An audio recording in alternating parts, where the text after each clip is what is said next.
already recorded the intro, and so I'll just do a quick countdown here and we'll get going. Great. All right, in 3, 2. That's right, ladies and gentlemen. Welcome back. And as I mentioned at the top of the show, I'm really excited to speak with Miss Kimberly Smith Spacek. She is of the United States of Camo. Kim, thanks so much for coming on the show. We got a lot of great stuff we're going to talk about, but how are you doing these days? I'm great. Thank you, Adam, for having me today. I really look forward to chatting with you. And I with you. And so where are you talking to me from, by the way? Where are you located? New York City. Nice. Good old New York City, I'm near the Chicagoland area, so we got the first and second cities here on the podcast here today, folks. There we go. And so, Kim, we're going to talk about all things related to the United States of Camo, but I think for those who might not recognize your name, why don't you let us know a little bit about yourself? Okay, well, I want to start off the podcast by letting all your listeners know, do not come to me for golf tips. Just broke 30, and it was a hard it was a hard road it was a hard road to get there, and so anything golf related, I could talk a big game, but anything golf related, please don't come to me. But aside from that, as you may know, I started a company, United States of Camo, to help raise awareness for veterans' mental health issues and the issues that plague them once they come home from war or off military bases. And I wanted to try to help them create a support network, one that they kind of had abroad that they don't have here, and really get the word out. And I grew up in a military family, if you probably could guess, and I am very supportive of all of our veterans. Thank you for keeping us safe. But, we all need to do more to really let them know and help them and give them the support they need when they come home. And so that was really it's really a true passion project. I am very passionate about helping our veterans. And so I kind of came up with this idea one day. It's a camo print. If you could tell, it's all 50 states of the United States in a camo print. And I really did that not because I thought it looks super cool. And I think that appeals to people from, walking by and seeing the hat, but to really kind of underline the 50 states that our soldiers are protecting. And it's for all of us. And I think a lot of us forget that we are the United States. And so I thought it was important to kind of put forward in the camo print. I love that message. And we are big supporters of veterans here on the Golf Unfiltered podcast, as well as mental health advocates. And so we've talked about that topic in length in past episodes. And listeners, for those who are listening, we're talking about, so Kim and I both have 2 hats on. Thanks so much for sending that over. And sort of what Kim was just describing is the camo feature of the cap. It looks really great. It fits fantastic. And I'm a picky guy when it comes to hats. And so I got to say, this fits really well. So good work there. The message of the United States of Camo, as you just mentioned, is a unique one. And you had mentioned your family background in the military. So a little bird tells me that you have a pretty famous background as well in the military. Maybe go into that a little bit. Yes. My uncle shot down, who was a Tuskegee Airman. He shot down the last plane in World War II. Oh, wow. I'm sure you take Ubers, but think about it. You're downtown at the Loop. You want to get home. You get in an Uber. The guy can't get you to your home without using Waze or Google Maps. And I think about this. My uncle with 3 other men was in a plane in Germany, not knowing anything, with a paper map. Oh, wow. Think about that. I mean, being able to, hit these other planes but like with a paper map, and I can't go 5 blocks without my Uber guy driving, using Waze. I just find that incredible, that they were able to accomplish so much with lack of technology. Obviously it's no secret the Tuskegee Airmen were, a segregated unit. And they were deployed on the worst and hardest and most difficult missions. And they really had to prove themselves with every obstacle put in front of them. But he was a hero and he is a hero. And I definitely wanted to recognize what he did for our country to keep us safe and help end World War II. Amen to that. And that is just a fantastic background. It's certainly something to be proud of. And I know that you are. And it's just a pleasure and an honor for me to speak to someone with that lineage as well.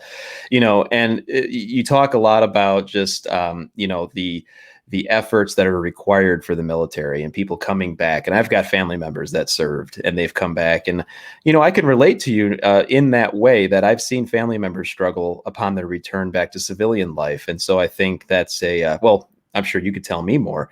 That is just a massive need, not only in our country, but I would guess even globally.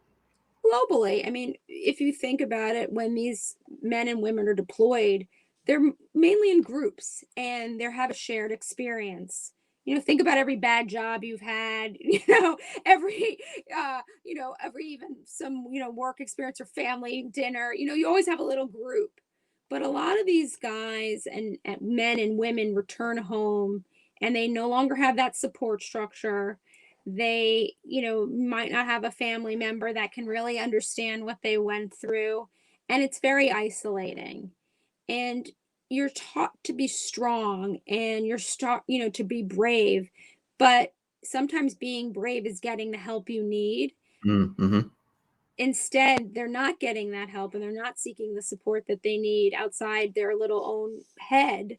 And they turn to opiates, drinking, God forbid, as many of us know. And, if you have a veteran following, everyone has heard this 22 suicides a day by veterans and soldiers. Well, Yeah. think about it now, in periods of COVID where you're even more isolated, that number has increased sharply. And so I really do think it's beholden on us, as people that they're protecting to help protect them. Yeah. Well said. Definitely agree with all those points. And certainly, I'm sure many of our listeners will as well. And so, one of the long standing histories and partnerships that have existed in many years has been golf in the military. And, veterans love to play. And clearly, this is a golf podcast, and you're on to talk about your product. Why did you go down the path of golf? Because even though I don't believe our veterans are seeking the help that they need and deserve, it isn't that the military hasn't tried. And I don't want this to be a poo-poo negative on the military brand and that we have to, do something outside of the military because we're thinking about this early. If you look on our hat, there are two golf tees on the hat. And that's a nod to the close to 300 golf courses that are on our military bases across this country. Some of these bases, with some of them in San Francisco, they have some of the most beautiful golf courses you could ever see. And now there are obviously a lot of as we've decommissioned a lot of the bases, they've become for public use, and everyone should check them out. But the military did try to do a de-stressor. My father, who was an officer in the United States Air Force and who served in Vietnam, weekends when he wasn't on call, he would definitely go out there and work on his putting, and, as a way to bring it down. So I didn't want what the military had tried to do early on before there was so much research out there, to go unnoticed, because I think you can go in that negative space and this is a positive. We're trying to make change. And so I want to support that too. We have a lot of small business owners that have come on the podcast. And what I always appreciate, and you're no different, is the fact that you have a product, you have a mission that also educates in addition to looking great. I mean, I'm not feeding you a line here. I love this hat. So was that always kind of part of the goal, is to Yeah. really inform as well? I mean, that was really the impetus. I mean, I really want to create awareness. And, I did that through a few methods. One is this hat. It's a very unique pattern. I think the trucker hat on the trucker hat gets a lot. It's a conversation starter. And then Mhm. my entry to talk about, what the men and women that fought for us and their families, the resources they need and how we can better support them. But I also have a section of my website on United States of Camo. You will see a section called Heroes Tales. And that will tell stories of our veterans and what they faced either when they were abroad, when they were fighting, or when they came home. The first veteran I interviewed, he said, the war started for me when I came home. And what that was the first interview, and that's the one that stayed with me the most because that is really true. But Adam, to your point, it really was to create awareness, and I wanted to think of means to create awareness. That was also fun and lighthearted because veterans issues are heavy, right? Yeah, yeah. And so I wanted to find a way to kind of marry that heaviness and the reality of what are these men and women and their families face, but also with something that could be fun and a little bit uplifting and hopefully become kind of if more people are wearing the hats, more conversations are getting started and we can make a change here. And you mentioned the website, United States of Camo.com. And like you mentioned, there are many sections on the website, including the hero stories, like you just previewed there. And of course, you've got your shop as well. You've got a lot of different designs for the hats that you spoke about, and they come in all sorts of different colors. And I think they all look fantastic. What has feedback been so far from customers? We've been lucky. We've been very fortunate. This is a I mean, as you probably have realized very early on, this is a passion project for me. And I've been really trying to get the word out more to raise awareness than sell product. But I've been very fortunate that I've been able to sell a lot of product. People really like the hat. It's definitely good for all your Zoom and Google Meet calls Oh, yeah. particularly when you couldn't get your hair done for several months during lockdown. And so we were very fortunate. We were recently a Chicago native. We were in Oprah's last magazine, so that was definitely very helpful.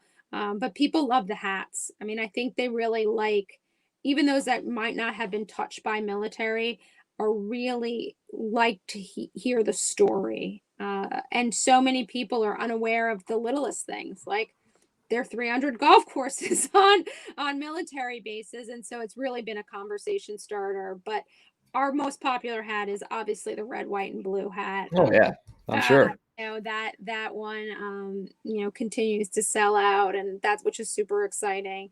But people want to represent America. People are proud to be Americans, even in this period where it's tough for many of us and people are struggling.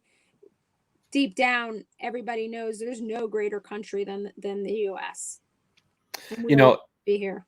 and it's also great to take part in something, especially one thing I've noticed in golf, especially with smaller businesses, that when you purchase something like a hat or whether it be a t-shirt or whatever, and I know that you have polos listed as well on the website, people feel connected in that way. And when there's a mission behind it, and as you said, an effort to raise awareness, people really connect with that. And so it's so much more than just a hat. And I don't want to be too heavy handed, but that's something that I've noticed. Have you noticed something similar? Definitely. I mean, I think people that really connect with the story, that want to learn more, that spend time on the website, not just purchasing product, but also reading the stories and getting a little bit more connected. Those are my best salesmen, right? They're the ones out there. They're selling the message. They're sending the message out to their friends, helping, can create awareness. But I do think that there are many that buy the hat and do feel an obligation to tell the story behind it. And that's great because that's really what I wanted to create. Because one hat is great, two hats great, five hats are great, but continuing to tell the story to those who might not want a hat or are not into hats, and that's fine. But the awareness component, I do think rings very true to the people that have purchased hats from me. So, with others that have come on the show, we like to talk a lot about just the journey of where you got to where you are now. And so, one of the things that comes with every journey is a challenge. Not to put you on the spot, but what's been one of the bigger challenges for you in this pursuit? One's tough. It was a journey. I mean, I think I have a finance background. I was not in apparel. I'm a consumer of apparel. According to my husband, I buy too much. But, I did not come from a retail background, and I was definitely fairly naive. I had big aspirations to employ vets, to, manufacture in the United States, and, disagreeing with the Shark Tank people, like, we can get it done. And it's very hard.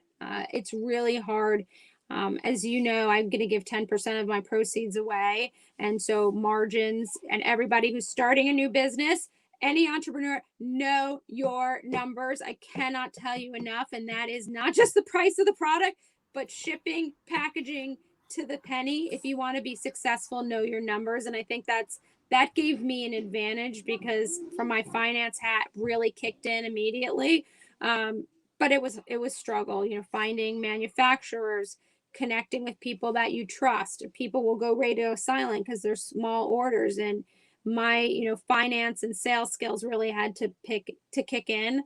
But since I'm pretty organized and anal, and like I said, I knew my numbers, it was tough, but it was not insurmountable. I will say to all your entrepreneurial listeners out there, if you say you want to give 20, dedicate $25,000 to a new product, or whatever your number is, double it. And, immediately, because, I think cash needs are really the biggest obstacle. You can get to a certain point and you can have a great product, but if you have no cash, or you haven't, really thought about those projections, any good product can go by the wayside very quickly. And I'd imagine that we do very different things as far as, our small businesses here. And I would imagine you may have experienced times where you're going through all those challenges you just described. You're crunching numbers, you're trying to make things work. Did you ever have to stop and think, why am I doing this in the first place? And kind of just reset yourself and say, look, this is why I'm doing this. Adam, every single day.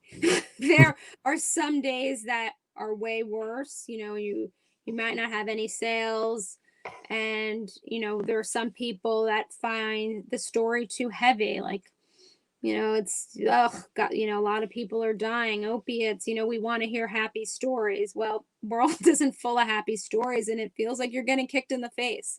But when I think about what my uncle, what my father, in the 50s, the 40s, fought for, of men of color going on and enlisting, which must have been really super scary at the time, being in these segregated units, but able to come out on the other side, not only stronger and successful, but to be able to create great families. And those are obstacles, right? Like, my uncle came home from World War II and was unable to buy a home like many of his white soldiers, but he was able to buy a home. He was able to have actually two homes. He actually was a big golfer.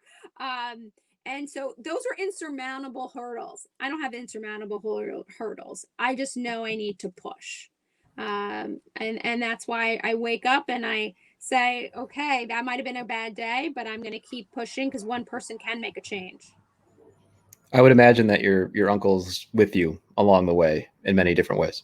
For sure. I mean, I have, pictures of both of my uncle and my father up here, and I know they're looking down on me, and they're so proud of the work I did. My uncle was one of those guys that could do math in their head. I'm one of these girls that can actually use an abacus, because Oh, wow.